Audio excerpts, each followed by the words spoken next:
Quem está assistindo pela página do Bíblia Sagrada, facebook.com/Bíblia Sagrada, clique em compartilhar para a gente poder levar essa mensagem para mais pessoas aí nessa tarde de quinta-feira. Muitas pessoas talvez, e aí uma motivação para nós, tem pessoas do mundo todo assistindo a gente.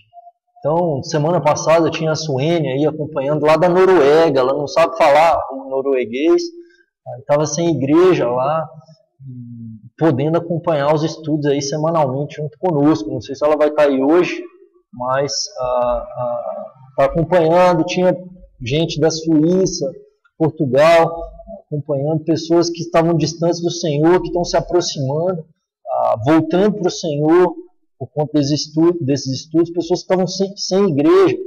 Então, às vezes, as pessoas não vão na igreja, mas através dos estudos bíblicos online, aí a gente pode estar compartilhando a palavra de Deus com pessoas que às vezes não ouviriam, não entrariam na igreja comum.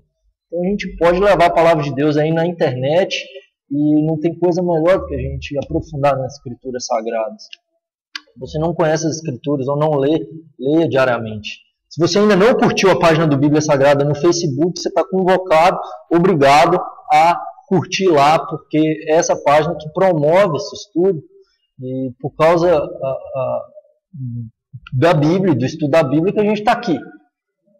Óbvio, por conta de Cristo, mas através das Escrituras a gente pode chegar ao pleno conhecimento de Cristo. Então, se você não curtiu, curte lá, é facebook.com/Bíblia Sagrada. Essa página ela só tem 1.100.000 curtidas no Facebook. Quase 1.100.000 curtidas. Então é uma multidão de pessoas aí que curtem a Bíblia. Não só curta, leia as Escrituras. É um projeto do Bíblia Sagrada, do facebook.com/Bíblia Sagrada, juntamente com gospelmais.com.br, onde eu escrevo, sou um colunista lá hoje também, escrevo lá semanalmente. Inclusive, pode entrar lá no gospelmais.com.br, que você vai ver meu último texto dessa semana, que tem um pouco a ver com o tema que a gente vai falar hoje, que é quando uma história de tragédia cruza com a graça e com o amor de Deus. Para quem não me conhece, meu nome é Daniel Simoncellos, e é um grande prazer estar aqui com vocês. Quem ainda não me segue no Twitter, está aí o meu Twitter, @DaniSimoncellos, está aí o meu Facebook. Então, as perguntas que a gente vai responder no final é relacionada ao tema. Mas você pode me fazer a pergunta que você quiser. É só me adicionar no Face ou mandar um tweet lá no Twitter, que eu estou à sua disposição para a gente poder bater um papo, para a gente poder discutir aí sobre as Escrituras e aprofundar no conhecimento das Escrituras. Como que eu faço pergunta, Daniel? O estudo acontece da seguinte maneira. A gente lê as Escrituras, nós oramos, lemos as Escrituras, eu faço uma breve exposição das Escrituras e depois as pessoas mandam as perguntas lá no link do Bíblia Sagrada. Então, no facebook.com/Bíblia Sagrada, tem lá o post, o link com o vídeo onde está sendo transmitido o estudo, e lá as pessoas mandam as perguntas, e aí a gente vai vendo as perguntas e responde por aqui. Se não tiver relacionado ao texto, depois, quando acabar, pode vir falar comigo, que aí a gente responde depois do estudo. Beatriz, vendo lá de Portugal, Deus abençoe sua vida. Mimi em Cristo, Cíntia, Bebeto, Deus abençoe vocês aí, tamo junto. E ajuda a compartilhar, gente. Estamos aí com 165 pessoas agora, ajuda a gente a levar essa palavra aí. Compartilhe o link no seu Facebook para que mais pessoas possam ouvir da palavra de Deus nesse momento, que a gente vai estar estudando as Escrituras, a gente vai estar aprofundando o conhecimento das Escrituras. Compartilhe aí no seu Facebook. Beleza? Podemos começar então? Vamos fazer uma oração, gente, antes da gente começar. Para quem não tem o link está sendo compartilhado aí na página do Bíblia Sagrada, então você pode clicar aí para poder já ir em João capítulo 8. João capítulo 8 está nos primeiros comentários aí do link do Bíblia Sagrada. Então eu estou compartilhando lá no meu Facebook também o link do Bíblia Sagrada para as pessoas poderem verem. Então, João capítulo 8, a gente vai estar abrindo aí e vamos fazer uma oração. Aline Mara, Deus abençoe sua vida. Leila Sasso, Valesca Henriques, Daiane Ense, Vânia de Paula, Márcio. Não é todos os dias, não. É toda quinta-feira, às 3h30 da tarde. Então, a gente está começando o estudo aí hoje. Vamos orar, queridos? E agora eu quero orar por você que está acompanhando esse estudo também, para que Deus abençoe sua vida, para que o Espírito Santo possa agir e falar contigo onde você está, nesse momento. Senhor Deus, eis-nos aqui nessa tarde, diante da Tua Palavra que é viva e eficaz. E nesse momento nós vamos estudar a Tua Palavra, Deus, e clamamos, ó Deus, para que o Senhor fale ao nosso coração, para que o Teu Santo Espírito possa trazer, Deus, luz para nós. Tua Palavra é santa demais para que nós a compreendamos, mas por meio do Teu Espírito nós podemos compreender das coisas espirituais, discernir das coisas espirituais. Deus, que de fato a nossa vida, Deus, possa estar de acordo com a Tua vontade, ó Deus.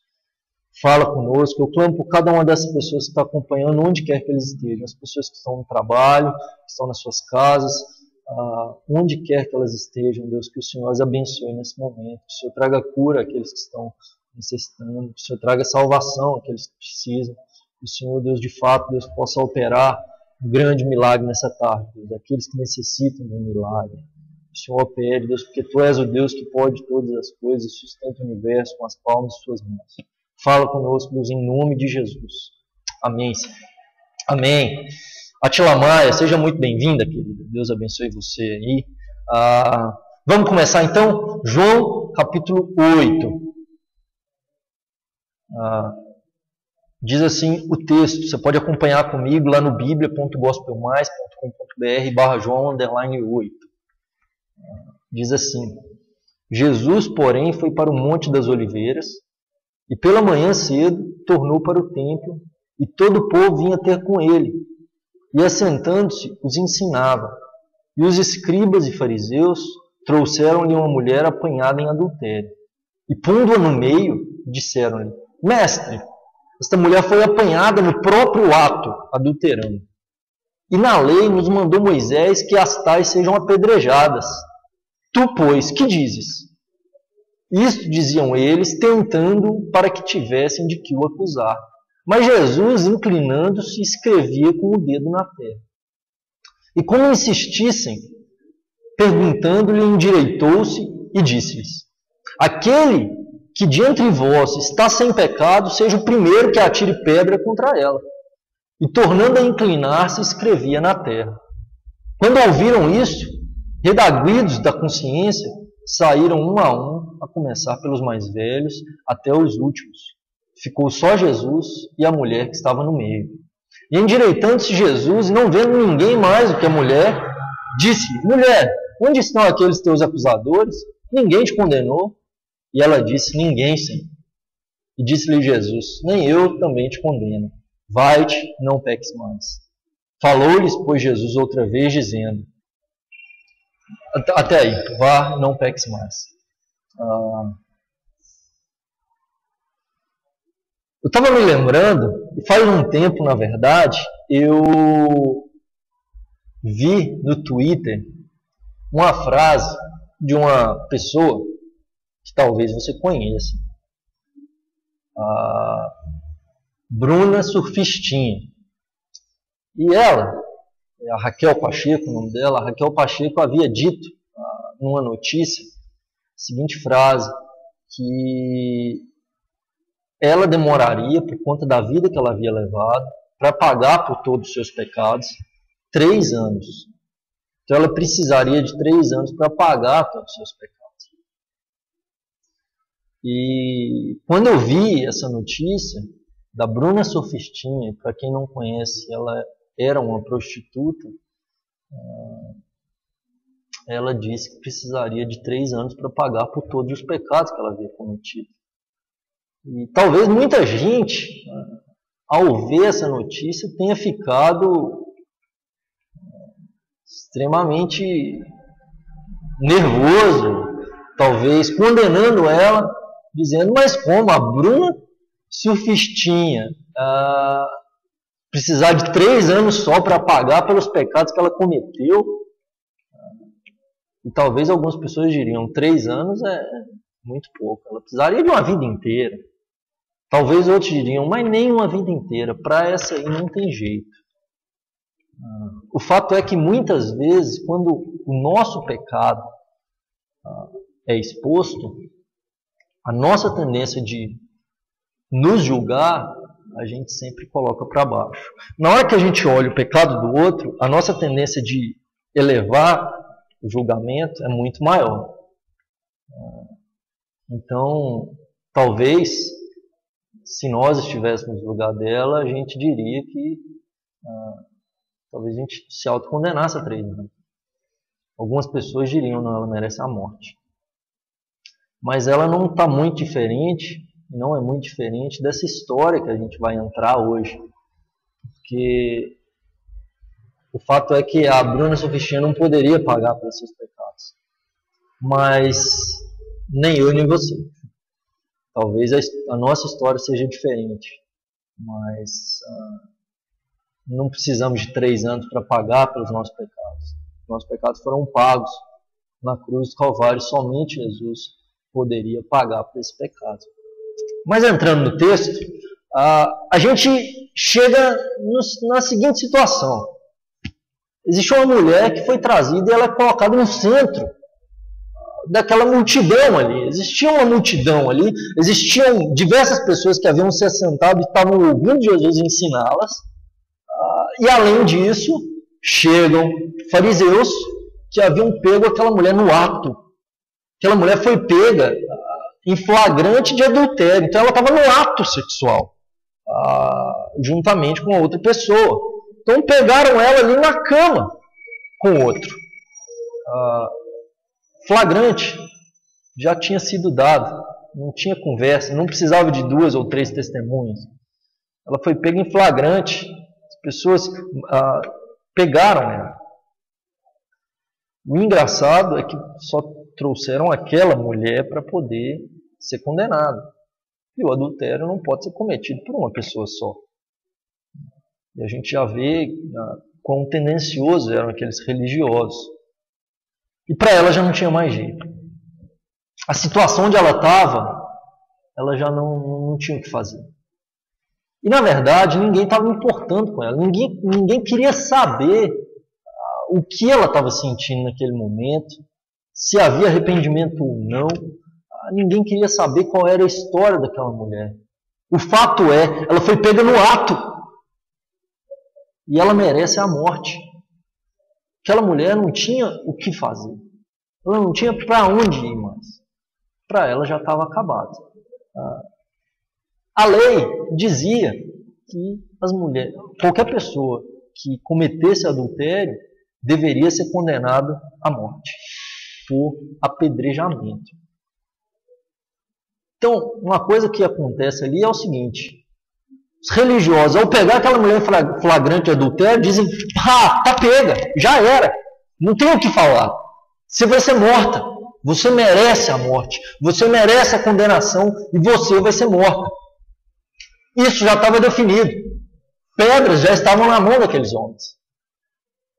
Só que eles decidem, porque um pouco antes, se você for ver no capítulo 7 de João, os fariseus eles decidem pegar Jesus e prender Jesus. Só que eles precisavam de ter alguma prova para poder conseguir, de fato, condenar Jesus. E aí eles juntam o útil com o agradável para eles. Porque a mulher ia ser condenada, mas antes vamos levá-la para Jesus, vamos ver o que ele vai dizer. Ele que é tão bondoso, amoroso, que cuida das pessoas, que perdoa o pecado das pessoas, vamos ver o que Jesus vai dizer, se ele vai contradizer a lei de Moisés. E o objetivo daqueles homens era esse.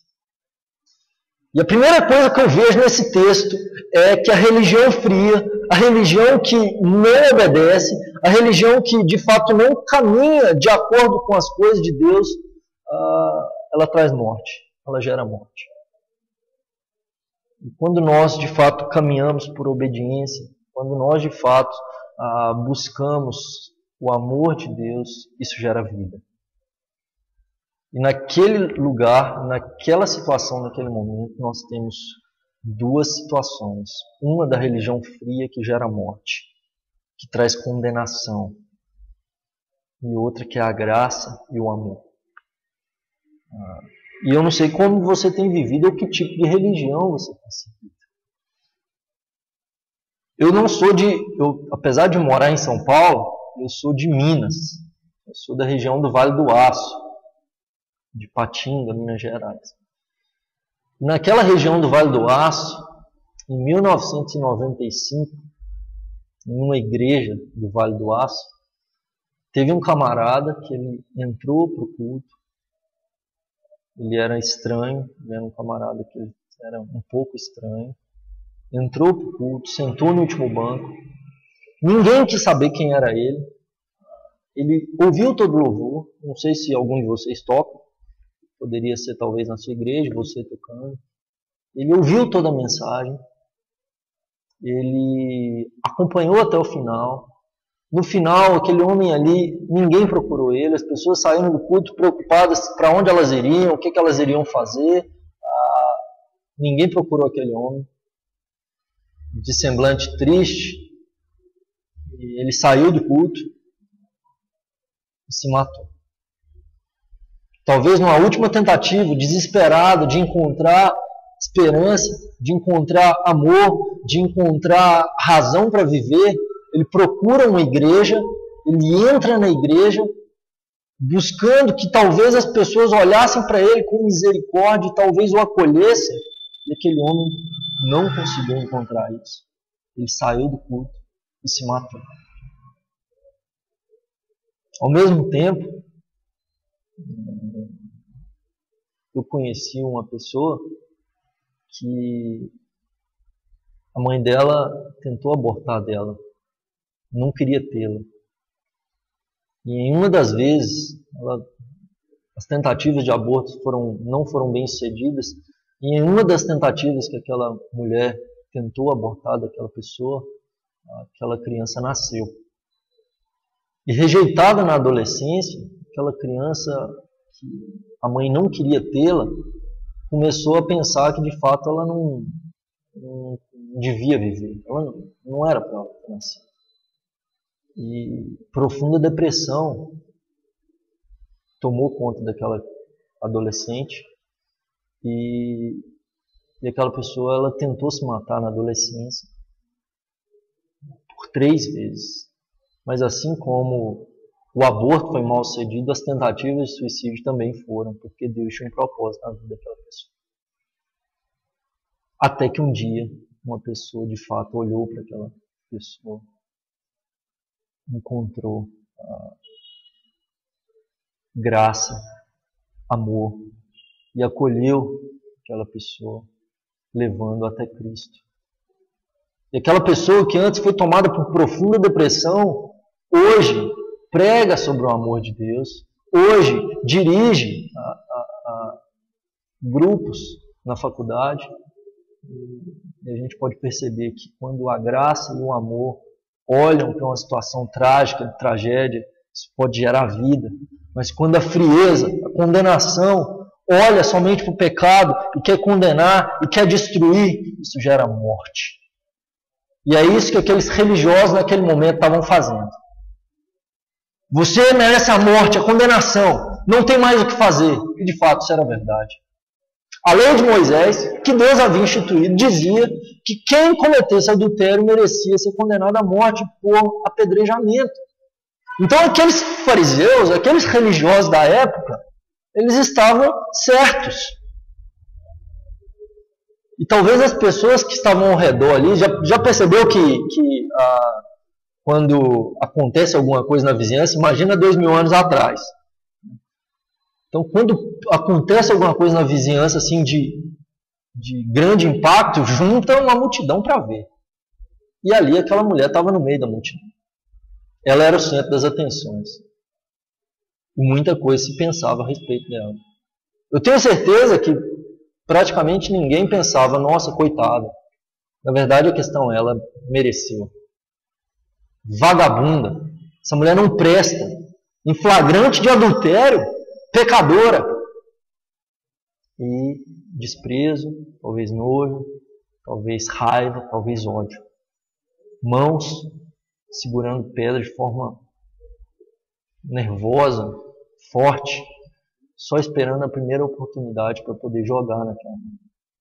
Talvez alguns já tinham escolhido pedras grandes para poder jogar. E ali ela estava no centro, no meio da atenção de todo mundo. E Jesus estava diante de uma situação difícil. E aqueles religiosos tentam fazer uma pegadinha com Jesus. E assim a religião fria quer distorcer as coisas em favor daquilo que ela mesma deseja. Porém, Jesus ouve aquela acusação e diz: Mestre, mestre. Religião fria chama Jesus de mestre.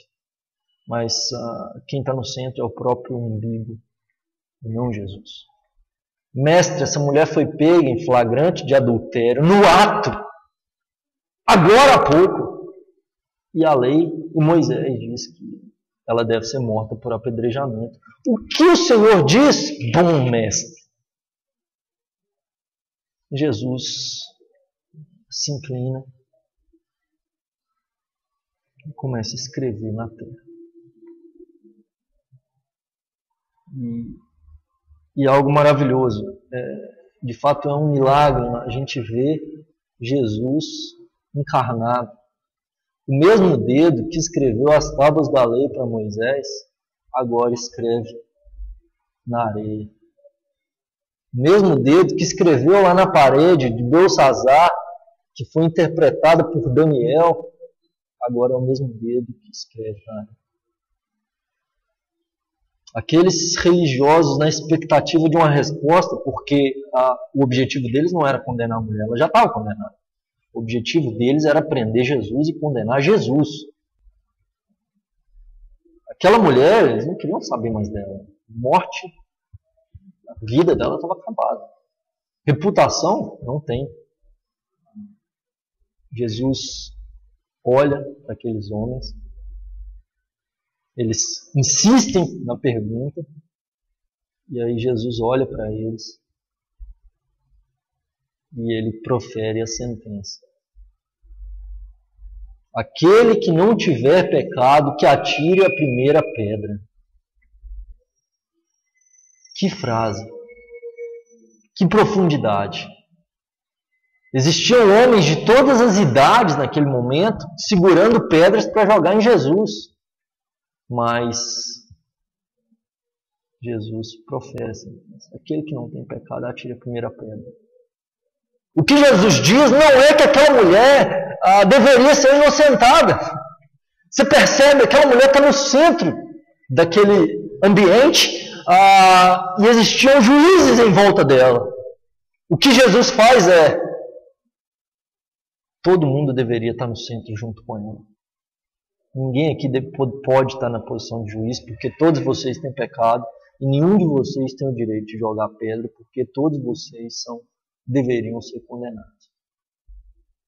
Diante de Deus, todos nós somos condenados. Todos nós somos culpados. Jesus traz essa convicção para aqueles homens naquele momento. E convencidos pelo Espírito Santo, desde o mais velho até o mais jovem, eles vão soltando as pedras. Eles não esperavam aquilo. Mas muitas vezes a gente está disposto a jogar pedra nas pessoas, a gente está disposto a condenar as pessoas sem sequer conhecer a história delas, sem sequer enxergar quem elas são. ou saber o que levou até aquela situação onde ela estava. Nós muitas vezes esbarramos pelas pessoas na rua e nós sequer imaginamos o que elas passaram para chegar até ali. Assim como nós não gostamos quando as pessoas nos julgam sem saber da nossa história. Jesus não. Jesus olhou para aquela mulher e ele não viu pecado.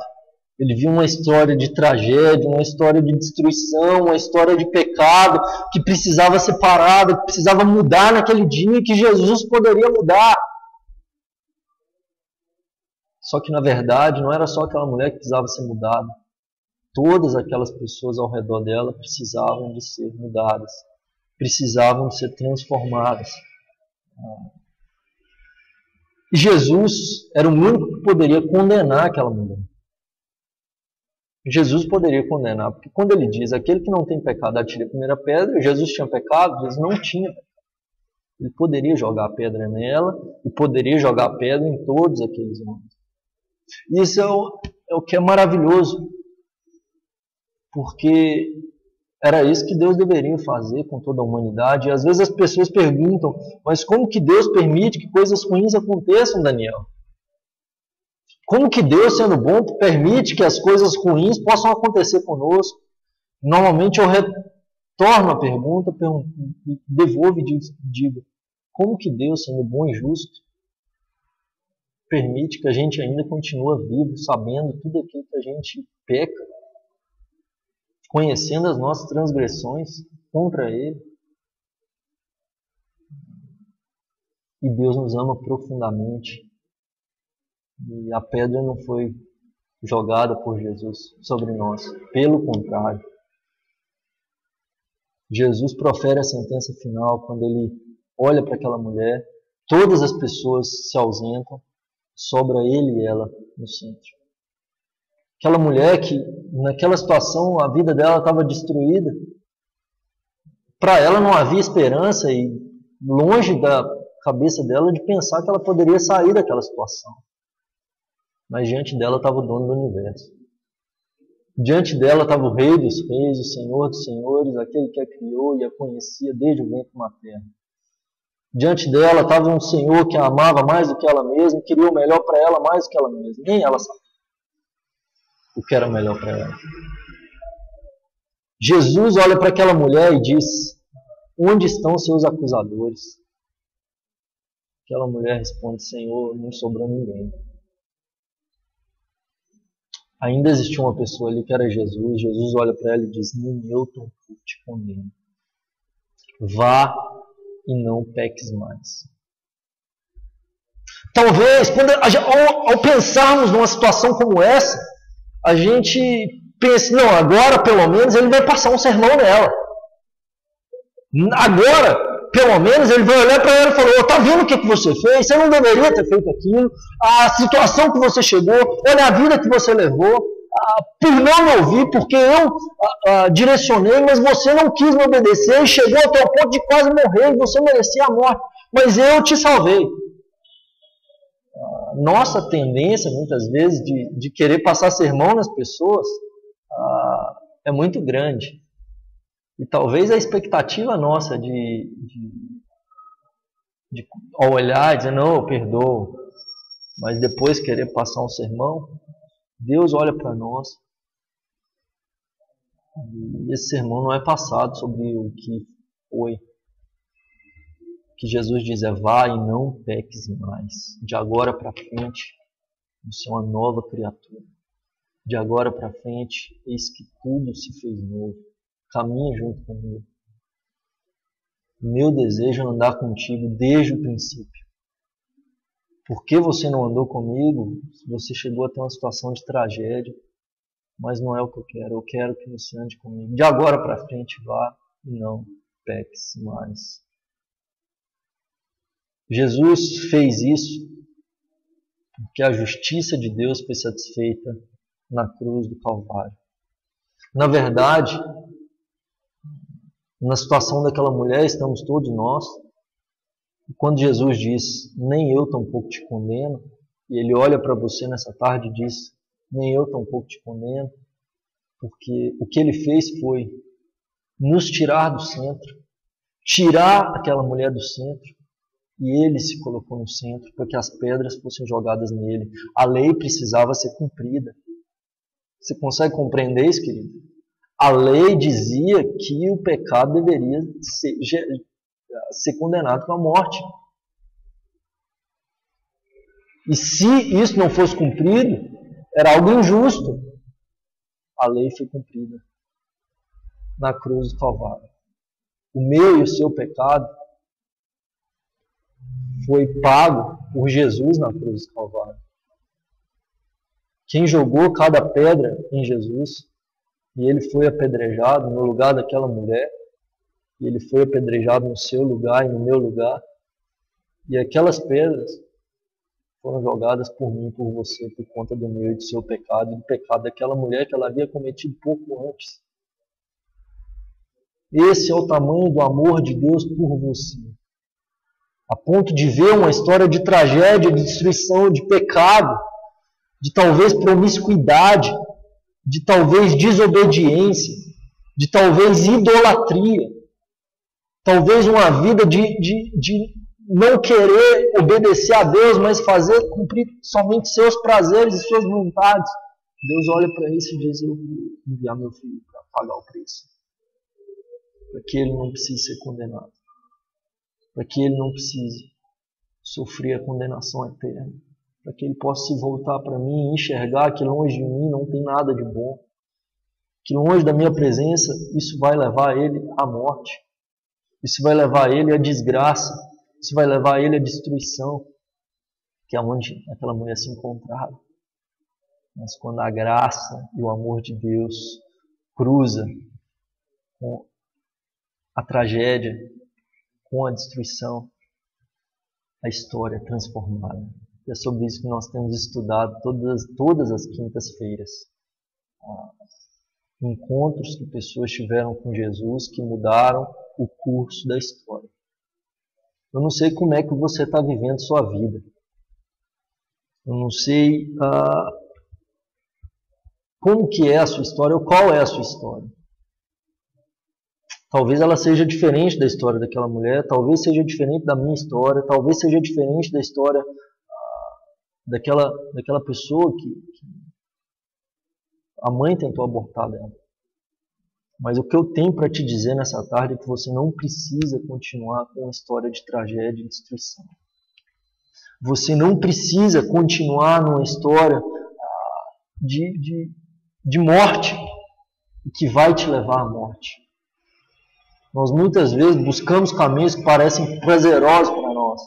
Aquela mulher adúltera entrou num caminho que era prazeroso para ela, que a levou à destruição.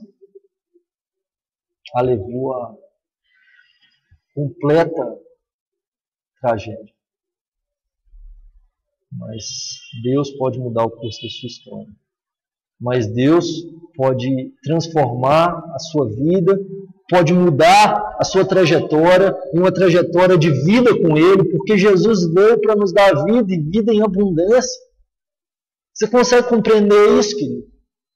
Jesus morreu naquela cruz para que nós não precisássemos de morrer, para que nós morrêssemos com Ele, para que a gente não precisasse de continuar uma vida de sofrimento por causa do pecado, de escravidão do pecado, de escravidão daquilo que vai trazer morte para nós. Deus quer mudar a sua história nessa tarde. Deus quer trazer vida para você hoje. Vida em abundância, plenitude. E vida em abundância não tem nada a ver com ter muito dinheiro, nem com ter poder, nem com ser famoso, não. Porque essas coisas não trazem plenitude. Basta a gente ver as pessoas famosas de hoje em dia. Muitas delas vivem também uma história de tragédia e precisam também de ter um encontro com a graça e o amor de Deus. Somente em Cristo nós podemos ter vida em abundância. Somente em Deus nós podemos ter plenitude para a nossa alma. Igreja é lugar de gente doente, querido. Igreja não é lugar de gente santa, pura, imaculada. Né? Muitas vezes, ao ir na igreja ou entrar num lugar, a gente veste a nossa roupagem de santo e ali todo mundo é bom. Mas se passasse diante de um telão o pecado de todo mundo que está ali, a gente veria que todo mundo ali é bandido, todo mundo ali é pecador e merece a condenação, assim como eu sou e você é também. Você conhece os pecados. Por isso Jesus morreu, para nos dar vida em abundância. Através de Cristo você pode ter essa transformação em plenitude. Em Cristo, por meio de Cristo, da cruz de Cristo. E eu não sei se você está afastado de Deus, buscando a sua vontade. Eu não sei se você não conhece a Cristo ainda e não entregou sua vida a Jesus, mas eu te convoco nesse momento a orar comigo. Entregando sua vida a Jesus. Reconhecendo que Ele é Senhor e dono. E poder ouvir dele nessa tarde. Eu não te condeno. Vai e não peques mais. Vamos orar, queridos? Você pode repetir comigo essa oração, se você deseja. Dizendo no seu coração nesse momento. Senhor Deus, eu reconheço que sou pecador, tanto quanto aquela mulher adúltera. Reconheço que por muitas vezes caminhei distante do Senhor, em desobediência. Mas reconheço que Jesus morreu a minha morte para me dar a sua vida. Que Jesus seja meu Senhor e Salvador. Eu reconheço que Tu és o meu Deus, o meu dono, meu amigo. Que Cristo reine em minha vida. Que o Senhor me guie pelas Tuas veredas, pelos Teus caminhos, segundo a Tua vontade. Em nome de Jesus. Amém. Eu costumo dizer que uma oração não salva ninguém. Não existe ritual para ser cristão ou para ser salvo. A salvação, a justificação é pela fé somente. E a fé é precedida e acompanhada de arrependimento. Se você não percebe que há arrependimento de pecados na sua vida, você precisa ter um encontro com Deus. Você precisa continuar nesse caminho. E eu queria que você compartilhasse comigo se você fez essa oração, se você, onde quer que você esteja, tem feito essa oração, fala para mim, compartilha comigo. Meu nome é Daniel Simoncelos, sou um colunista ali do Gospel Mais, tenho esse canal, tenho a página do Bíblia Sagrada. Compartilhe o que Deus tem feito na sua vida através desses estudos aí. Que Deus abençoe vocês e agora a gente vai passar para a parte aí de perguntas, para aqueles que querem fazer perguntas sobre esse texto, sobre o que a gente está discutindo agora. O Tiago perguntou aí se as pregações têm como fazer download. Tem no YouTube, Tiago, youtube.com/Dani Simoncelos, né? Você pode ver os estudos que já foram feitos, além de no canal também poder acompanhar aí.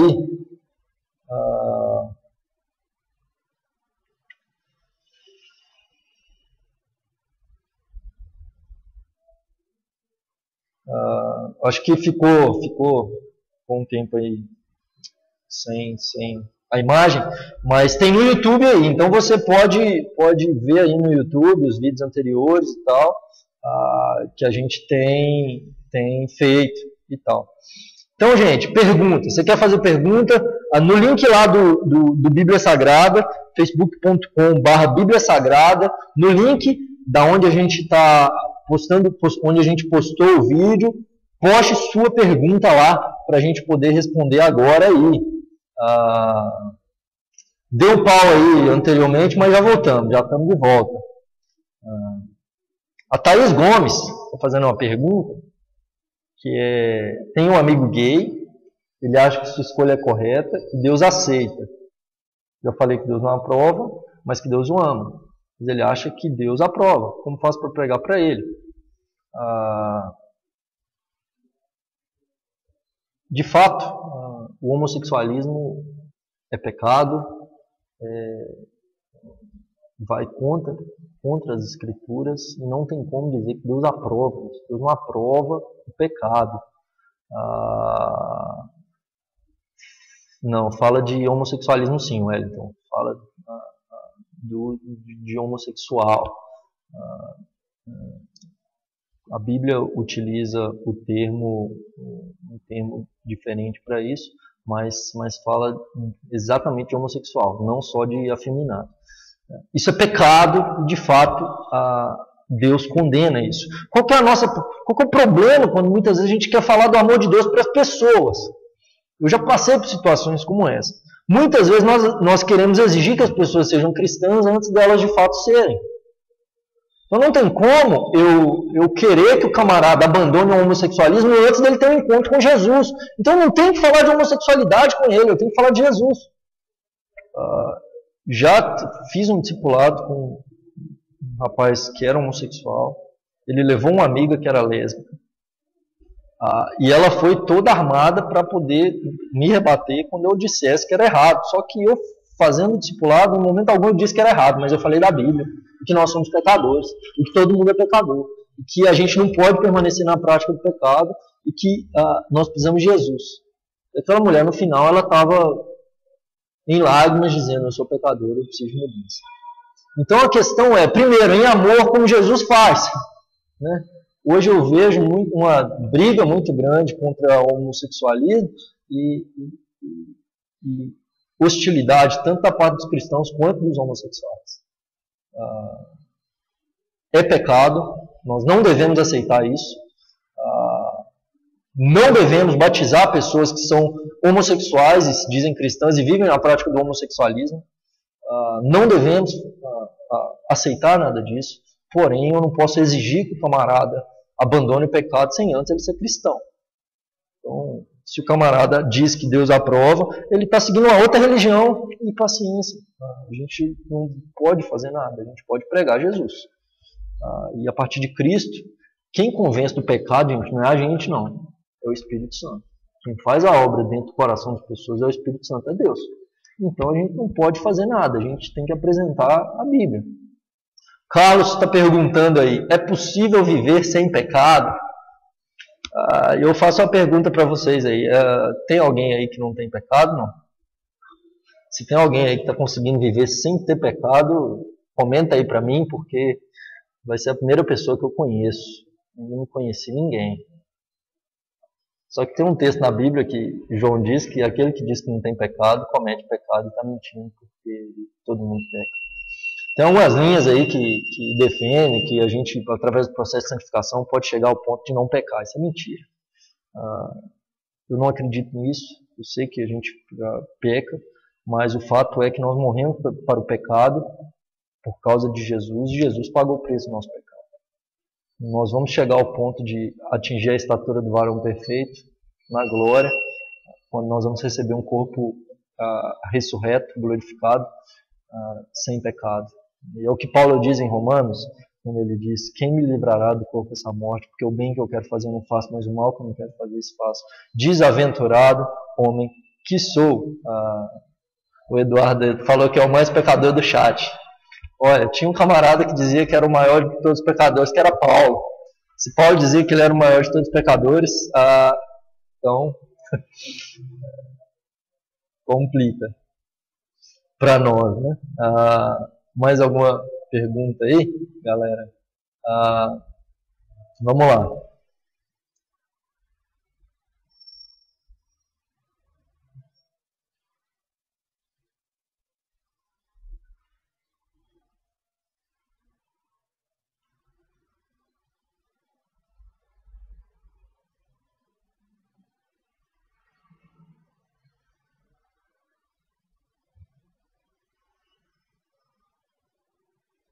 Sem pecado é igual obediente, é possível obedecer? Não tem nada a ver sem pecado com a questão de obediência. Nós, de fato, caminhamos segundo a vontade de Deus, como cristãos, em obediência. Existem tropeços, e isso não significa que nós vivemos na prática do pecado. Então, a gente peca, porque o pecado habita em nós. Mas agora nós já não somos mais escravos do pecado. Nós somos escravos de Deus, por isso nós somos obedientes a Ele. Mais uma pergunta. Renato pergunta.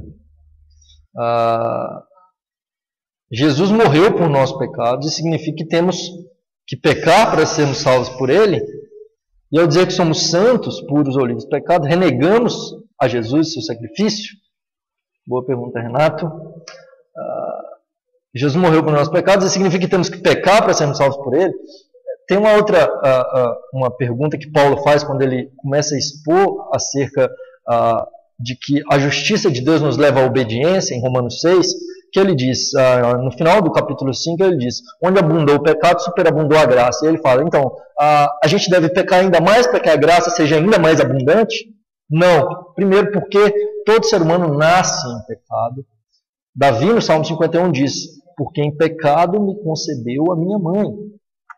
Então, todos nós nascemos pecadores. E, então é culpa de Adão.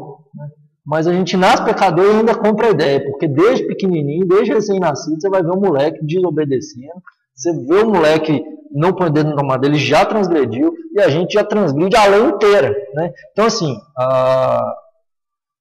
todo ser humano precisa de salvação, porque toda a humanidade, a partir de Adão, desde Adão, se tornou condenável e merece a condenação. Por isso Jesus veio. Se existisse alguém que não merecesse, esse camarada não precisaria de Cristo, mas não existe. Não há alguém que não seja pecador.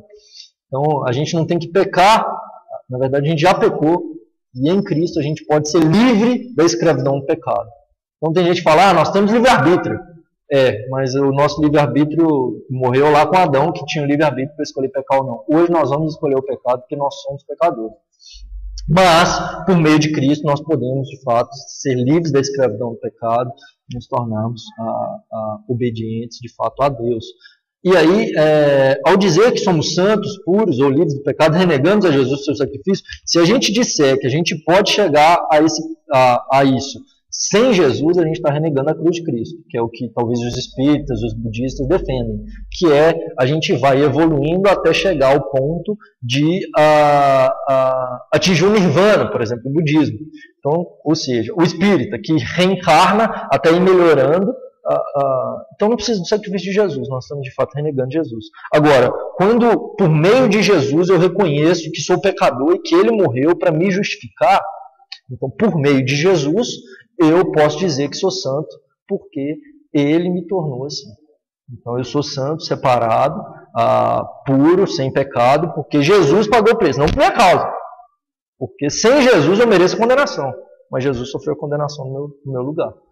Então não pode dizer, então eu sou pecador, Jesus morreu, então porque Jesus morreu, eu vou viver no pecado, não tem problema, porque Deus perdoa. Isso mostra que a pessoa não foi de fato regenerada, ela ainda não teve um encontro com Jesus. Porque quando nós temos um encontro com Cristo, nós morremos com Ele, isso diz lá em Romanos 6, estudamos sobre isso ontem, quarta-feira à noite a gente tem um estudo de Romanos, a gente diz que morreu com Cristo, nós ressuscitamos com Ele, e aí então nós passamos a ser escravos de Deus, não do pecado. Então se o camarada diz, eu peco mesmo, não tem problema, porque Deus perdoa, isso significa que eu não morri com Cristo. E se eu não morri com Cristo, e se eu não morri com Jesus na cruz, e não vivo também por meio dele, isso significa que meu pecado ainda não foi condenado. Então quem vai ficar no centro não é Jesus no meu lugar. Eu vou para o centro e eu vou ser condenado. Então tem gente que se diz cristã, mas não obedece. Isso significa que ela não é cristã. Diolina Macena e Eduardo perguntam: e quando a gente não tem consciência do nosso pecado, como se arrepender de um pecado que não reconhecemos? Aí tem duas coisas. Uma é quem não reconhece que é pecador. E isso é o homem natural, alguém que ainda não teve um encontro com Cristo. Ele não vê a necessidade de um Salvador. Então, se ele não vê a necessidade de um Salvador, ele não vai ter arrependimento. Só que esse camarada ele vai pagar pelo pecado dele sem Cristo. Então ele vai ser condenado. Agora, o camarada que está começando na jornada, então ele iniciou o processo de santificação, ele reconheceu o pecado dele, ele reconhece que precisa de Jesus, mas tem alguns pecados que ele ainda não percebe que ele comete. Né? Tem cristão, por exemplo, novo convertido, principalmente os adolescentes, acham que a área sexual é o único pecado que eles têm. E se acabar, ou quando eles se casarem, então acabaram os seus pecados. Isso é mentira. Isso não é verdade. O ser humano é um poço de egoísmo, de vaidade, enfim, uma série de coisas que a gente vê. E à medida que nós crescemos na caminhada com Deus, maior a nossa percepção de pecado, que nós somos pecadores. Quanto mais próximo de Deus, mais nós vemos que somos pecadores. Se eu não reconheço, das duas uma, ou eu estou me afastando de Deus para não ver os meus pecados, ou eu ainda estou no processo de santificação e Deus vai mostrando. E nós vamos pedindo perdão, e às vezes pedindo no geral, né?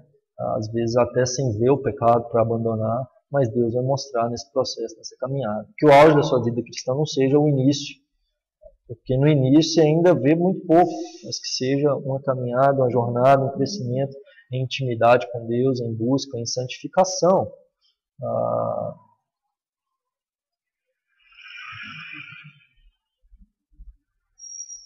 E quando você reconhece que pecou, pede perdão a Deus, mas de fato você não se arrependeu, você está pedindo porque acha que... Então, aí é um problema, porque isso significa que eu estou vivendo na prática do pecado. Quem vive na prática do pecado, em desobediência, a Bíblia diz, João diz que é filho do diabo. Então, se eu percebo, isso para vocês, isso é para você, para cada um de vocês, se eu percebo que eu tenho cometido pecados, e eu continuo cometendo, eu não me arrependo, eu peço perdão, mas eu não me arrependo, isso significa que eu estou distante de Deus e eu preciso me voltar. Meu amor se esfriou, isso é pecado. Eu preciso me voltar. Então, o cristianismo deve ser uma trajetória sempre de primeiro amor, de busca, de obediência a Deus. Então, você pode se voltar para o Senhor. A Átila Maia, querida, diz aí, Daniel, levei muito tapa na cara hoje no estudo por questão de julgar às vezes. Querer ser juiz de situações que acontecem hoje. Pergunto, como não julgar situações que achamos erradas?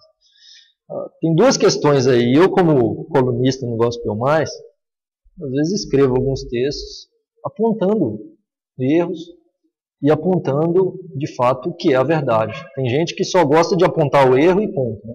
Não. O papel do profeta era apontar o pecado e apontar o que era a verdade, apontar como caminhar. Então tem gente que só gosta de mostrar o lixo e nada mais. Isso não é papel do cristão. Mas uma coisa é nós julgarmos as obras. Então quando você é uma obra que... Então você dizer assim, não, o cara é um estuprador, um assassino, um ladrão, um político corrupto. Não, veja bem, eu não posso julgar. Lógico que não. Nós devemos sim julgar os atos, nós devemos sim ter sede e fome de justiça. Nós não somos chamados a condenar as pessoas. Então eu dizer, porque se eu condenar qualquer pessoa, eu mereço ser condenado, porque eu também sou tão pecador quanto elas. Meu pecado só é diferente. Então, nós não devemos julgar no sentido de dar atestado de salvação ou mandar as pessoas para o inferno. Não é nosso papel. Mas julgar todas as coisas e reter o que é bom, ou saber de quem eu vou ouvir, isso nós temos que julgar. Então a Bíblia nos manda julgar sim, só que não no sentido de condenar, mas no sentido do que é o fruto. O papel de diferenciar o joio do trigo não é nosso, é de Deus. O papel de diferenciar quem vai para o céu e quem não vai é Deus, não é nosso. O nosso papel é amar e mostrar o caminho. Se o caminho está errado, nós temos que dizer, está errado, o caminho é esse. Jesus não olhou para aquela mulher e disse, então veja bem, tudo bem de você ter adulterado. Jesus disse não, ele falou, olha, o que você fez é errado, mas vai e não peques mais. O que ia acontecer se ela continuasse no pecado? Jesus ia bater palma e dizer, veja bem, não julgue. Nada a ver. Então nós temos sim que apontar o caminho certo e condenar o pecado. Isso é para nós. Não 2 pesos e 2 medidas. Por isso nós devemos também estar abertos a ouvir a repreensão dos nossos líderes. Tem muita gente que não quer ir à igreja porque ele não aceita ouvir nada de ninguém. Isso é errado. Thaís Gomes pergunta, Thaís Gomes, É necessário confessarmos nossos pecados aos nossos pastores ou líderes. Isso é uma prática da Igreja Católica de confessar o pecado para o padre. Em Tiago 5,16, diz para nós a orarmos uns pelos outros e confessarmos os nossos pecados uns aos outros a fim de sermos curados. A prática de confessar os pecados uns aos outros é uma prática espiritual e boa. Para ser perdoado, a Bíblia não diz. Não tem que confessar o pecado para ninguém de ser perdoado. Tem que confessar o pecado para Deus. Agora, existem pecados que talvez a gente só vai conseguir cura quando no corpo ou com pessoas experientes, maduras, não fofoqueiras, onde a gente possa talvez confessar o pecado e orar junto, um pelo outro, a fim de ser curado. Deus ordena a bênção e Deus abençoa. É obrigado? Não. É uma prática boa nós nos expormos, porque a tendência hoje das igrejas é ninguém tem pecado, ninguém fala de pecado, e aí as igrejas estão doentes. Quando a igreja deveria ser lugar de pecadores sendo chamados ao arrependimento, lugar de gente doente sendo curado. E às vezes isso parte até dos pastores, que eles não mostram que são pecadores, eles se mostram como super-homens. E aí, para confessar os pecados aos outros, este que vos fala é pecador e precisa lutar contra o pecado todos os dias, contra tudo aquilo que desagrada a Deus. Não tem um que não peque. E eu diria que todo mundo peca todos os dias, porque nós somos tentados a obedecer a Deus todos os dias. Então, às vezes, nós somos egoístas, nós somos vaidosos, nós somos egocêntricos, nós somos tendenciosos a fazer a nossa vontade, não a de Deus. Mas quando nós confessamos o pecado, quando a gente caminha junto com as pessoas, a gente pode ser suporte um para o outro e ajudar um ao outro. Então, é uma prática espiritual e boa. Está lá em Tiago 5,16, se não me engano. É isso aí, galera. Deus abençoe vocês.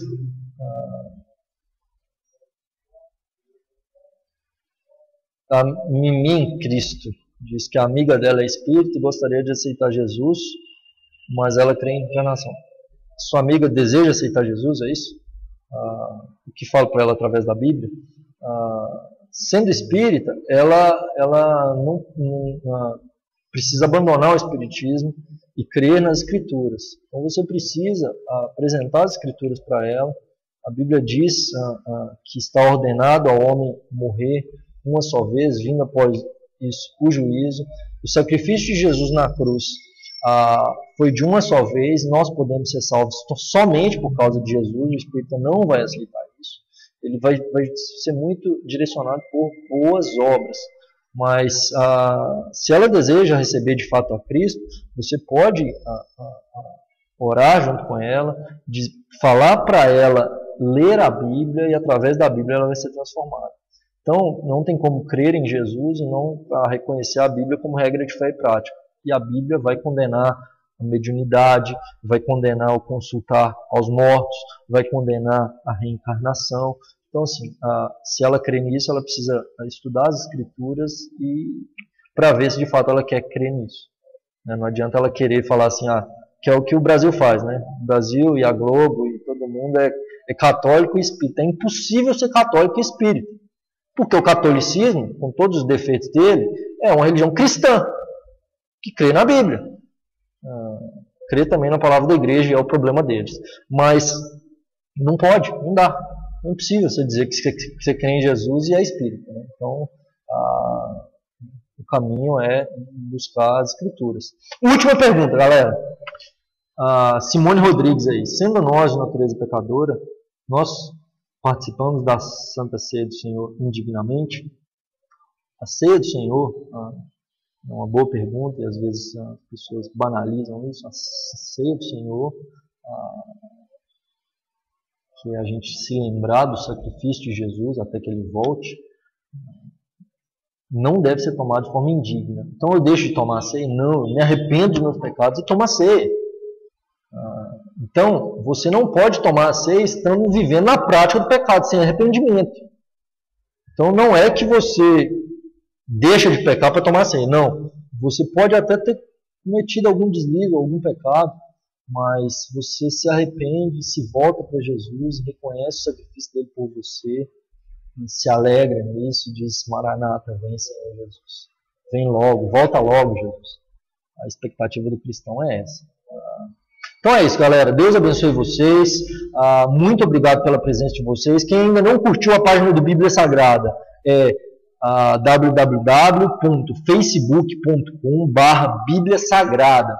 Curte lá e ajuda a gente a divulgar esses estudos que acontecem todas as quintas-feiras às 3h30 da tarde. Toda quinta-feira, sem falta, 3h30 da tarde, a gente está aqui estudando a Palavra de Deus. Então a gente vai estar aqui na semana que vem estudando sobre Jesus e o leproso, indigno do toque humano, mas digno do toque divino. O encontro que Jesus teve com aquele leproso, que mudou a história daquele rapaz, daquele homem.